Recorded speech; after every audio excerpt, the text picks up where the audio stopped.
Hi everybody, welcome to Tipperleyhill's Art Club.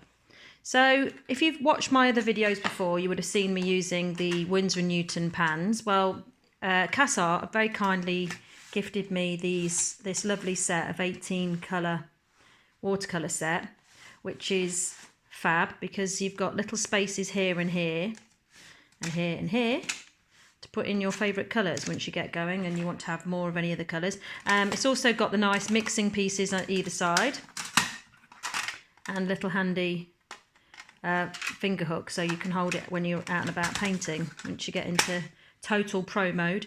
Okay, so I'm going to be using mainly the blues today, which are here on the palette, and I'm going to be using some paintbrushes, which are my own paintbrushes, but I happen to have got these from Cass Art as well because it's a great little art shop, and a pencil, rubber, a jar of water and some regular tissue.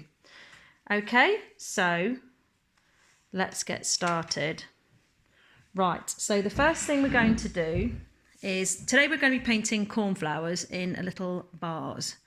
So the first thing we're going to do is start with our cornflowers. Okay, we've got our paints ready. Now what you need to do with these, it's very easy. You just use water and then you just touch it onto the paint pad like that, onto the watercolour like that, and then it automatically, you've got your paint. Easy peasy. Okay, so we're going to first start with 6 little dots. So very simple. Everybody can do that. 1, 2, 3, 4, 5, 6. And then from that 6, we're going to drag out from each dot 1, 2, 3. 1, 2, 3. 1, 2, 3. 1, 2, 3. 1, 2, 3. 1, 2, 3. Okay. Then we'll move on to the next one. So 6 little dots. 1, 2, 3, 4, 5, 6.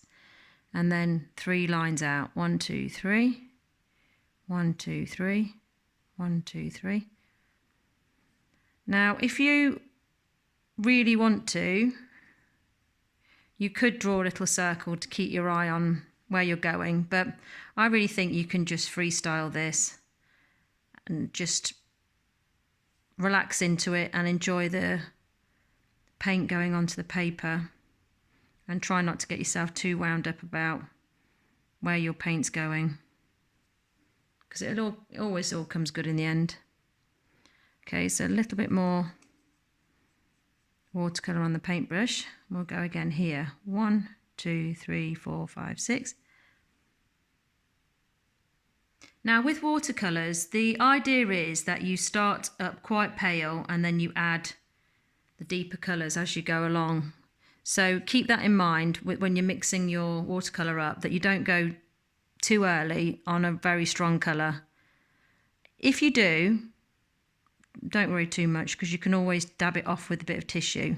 So I always say that when you're starting doing any of your painting with your watercolour, tissue always ends up being your best friend, because any sort of drama on your paper, you can quickly dab it up and sort it out, no problem.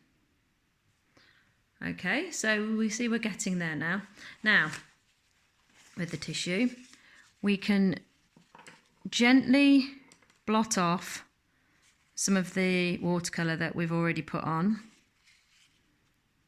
like that. So we really are starting with it very, very, very pale.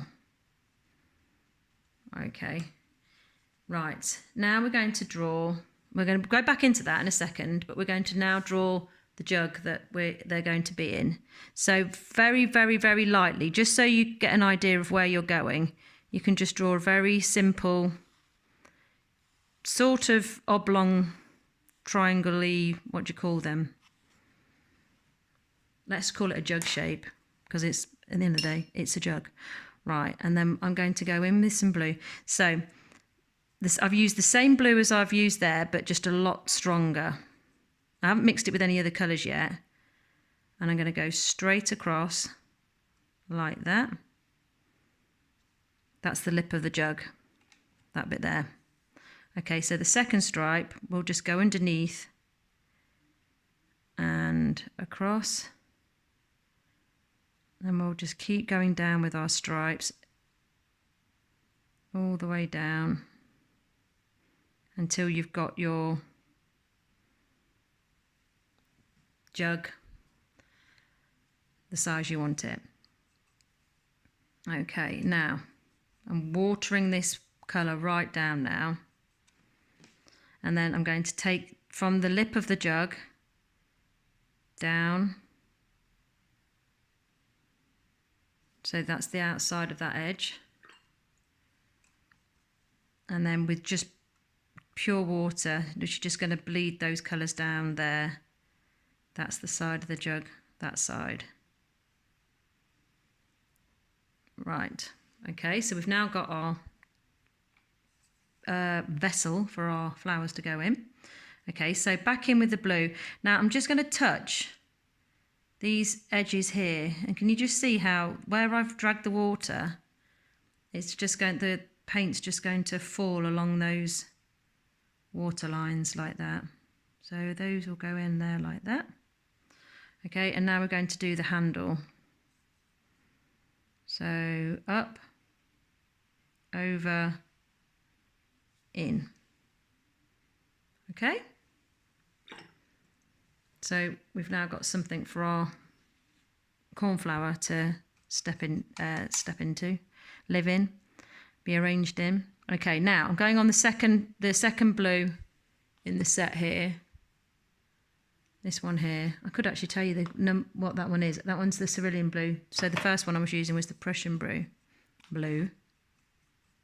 Okay, so I'm just going to go in with some more petal shapes like that on where we've been working on these flowers in the vase. So I'm literally just dib dab, dib dab, dib dab on those shapes like that. Can we see how they're coming together now? Go back in now with a bit of a darker colour, and I'm mixing in with the other blue on into the blue that we've already been mixing, so that the colours sort of naturally start to blend together. And then if you do that, then in the end your little painting will end up fitting. All the colours will end up sitting really nicely together because you've sort of used them from the same sort of palette.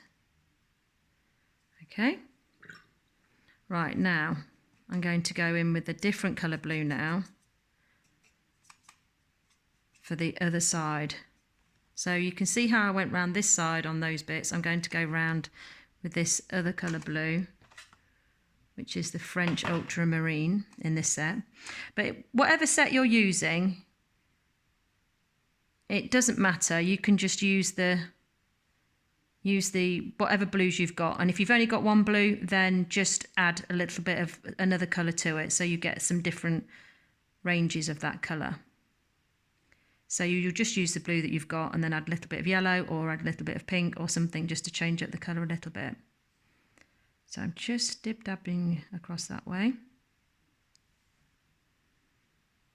with the other colour, like that. Okay, right, so we've got a little bit of that colour there and a little bit of that colour there, and we're going to just put a few, actually we'll get a bit of this darker colour here, a bit of the black mixed in, so we've got a really nice deep centre. We'll go in with the centre. So I'm just going to touch, so where we did the 1, 2, 3, when we did the little 6 originally to sort of start us off with our shape, we're going to add some little dots into the centre bits of there, like that. So I'm not drawing a circle, I'm just dib-dabbing some little shapes like that. Right, now we want that to dry a little bit now. So we're going to go in with some greenery so it's got something to sit next to. So I'll grab a bit of the green that's already mixed up in this palette, and then I'm going to add a tiny bit again of what we've been using before, the blue that we've mixed up there, just so that again it stays on that same colour theme. Okay, now I'm going to do some stems. So we don't want them sort of standing bolt upright, so we'll start in the corner, and then we're going to drag the paintbrush along and then skip over the flowers as we go. So we'll go along, jump, up, and then press and off. Okay, so along, jump up, press and off. Along, jump up. Okay, so it's like you're doing a little leapfrog over where you're pressing. And we'll do the opposite way here. We'll press, off, jump, and down.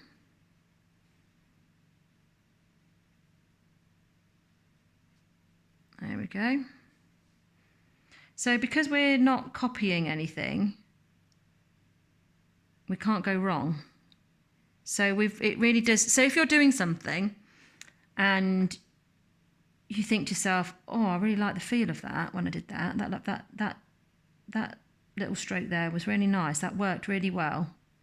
Then you can do it again. If it's something that you're doing and you think, oh, I'm not so sure about how that's worked out, then you can just remember not to do that again for the next one and go again. And when you're first starting to paint, I think one of the things that can happen is you can feel like you're going right or wrong with something, and especially if you've got to copy something, and I think that can quite often put you off because you look in front of you and you think, oh, it doesn't look like it's what it's supposed to look like. Well, this is not supposed to look like anything. We've not got anything in front of us that we're copying, so we can't go wrong.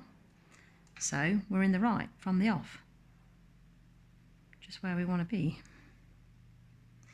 And it's when you've got a new set of paints as well, if you treated yourself to a new set, or if you're working with an old set, it's a really nice way of trying out all the different colours, doing this sort of thing, just having a little play with everything and seeing what it's like when you put loads of watercolour on and then take it off, and seeing what it's like when you just hardly put anything on at all. And the other thing that you can do is you can just dry your paintbrush off, and if you have put on a bit too much somewhere, you can drag it off and start again. Okay, so we're getting somewhere now. So now we can go back in. Now these flowers have dried off a bit, we can go back in with those. So I'm going to put in a bit more detail into the centres of these with some, I've got some of the blue that we started with and a tiny touch of that darker colour there. And then we're going to do some tiny little dots of texture marks to sort of get some different tones in at those bits. And really, I think what we want to sort of ultimately end up with is lots of little different sorts of strokes on one flower is going to make it look interesting, and also it's going to make it look more realistic, because when you sort of look at a flower, especially cornflowers, when you look at them, they tend to have lots of different colours in them because of the way the petals are shaped. You sort of end up naturally with lots of different colours and shapes. So you can see these are, all I'm doing is really using the paintbrush to help me make these petal marks.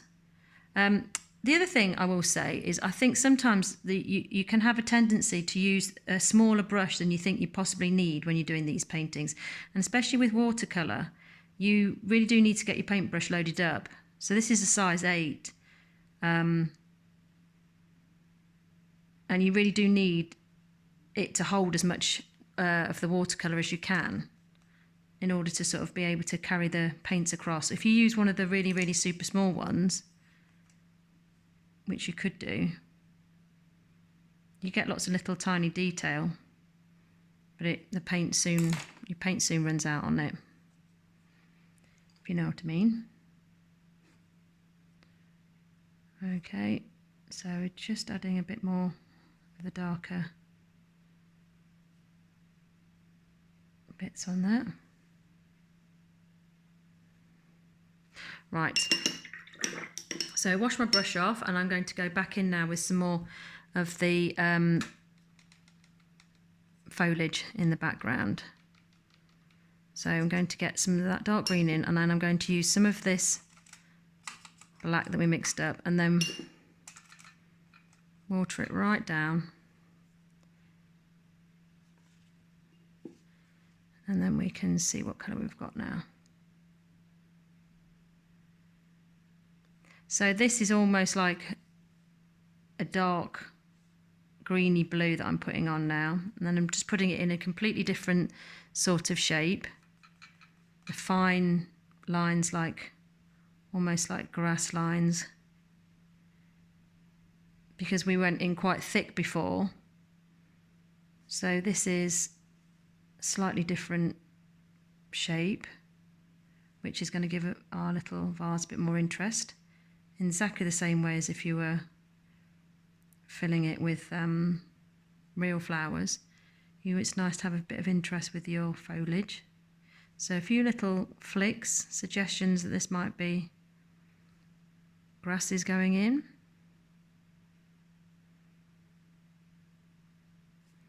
And really, these are just, I'm just making marks and lines. I'm not trying not to get too concerned about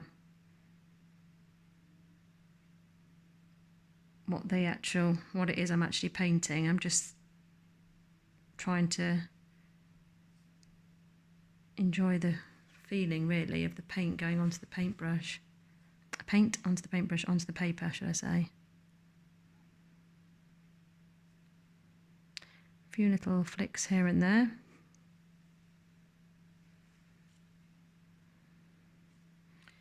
Okay.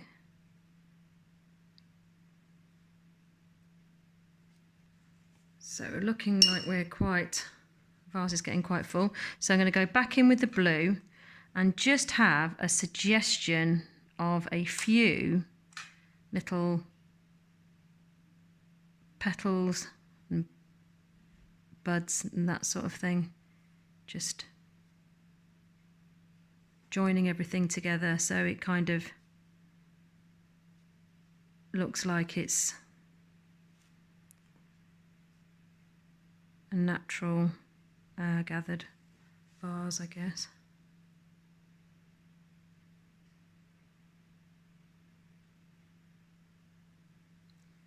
Okay, and then I'm going to add a few little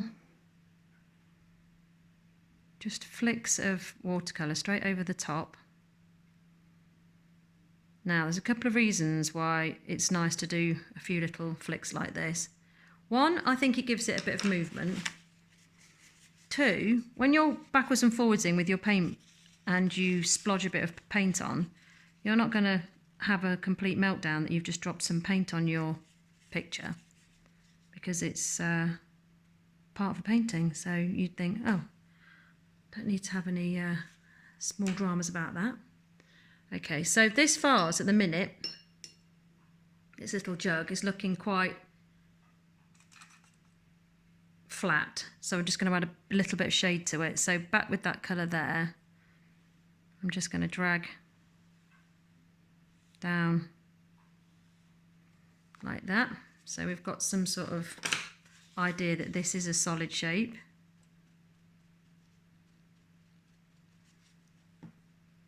Like that, and then we'll just add a tiny bit of definition to the underside of that there on one side, so it's definitely darker on one than it is on the other, to give that illusion of it's a 3D shape.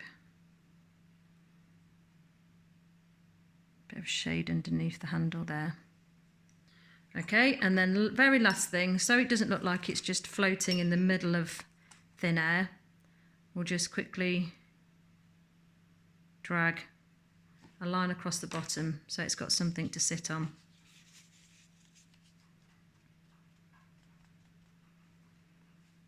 And there we go, a little vase of cornflowers. So there's your first one to try, and I hope you get on okay with that, and let me know how you get on, and I'll see you same time next time for Tipperleyhill Art Club.